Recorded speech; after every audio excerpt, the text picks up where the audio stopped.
अस्सलाम वालेकुम जी दोस्तों, की हाल है? ठीक ठाक हो? लो जी, चौथा दिन है इस बच्चे साढ़े इलाके च रोलन। ओए जाली फट गई है, छोड़ दे। तो भाजन मैं तुहानू शो कराना, जरा दाना खा लवे ए बच्चे का, ठीक है? तो मज़े लवो। ए जेदा भी होया मैं नहीं जे देना, मंग के अपना जायका ना खराब करना, क्योंकि यह साड़ी मनपसंद बच्चा आया है। दाना वेख लो किस तरह खा रहा जी दोस्तों। मैं शो कराना, 1 मिनट तुम वेट करो, या दाना खा लवे जरा, फिर मैं तुहाडा, बल्कि ए फड़ यार, छोड़ दे दरवाज़ा यार, ये पकड़ यार, सीधा ही रख लगा, बंद दरवाज़ा बंद कर।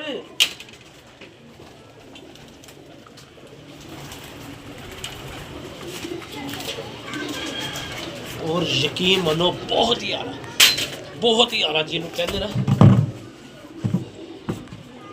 हेलो शौक करो दोस्तों, शौक करो,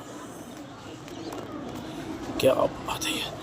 कुंदा चेक करो किवें, ए वेखो इंज बिंड खा गया। तेजियां चेक करो पर दियां, कि शामा तक उठेगा बच्चा।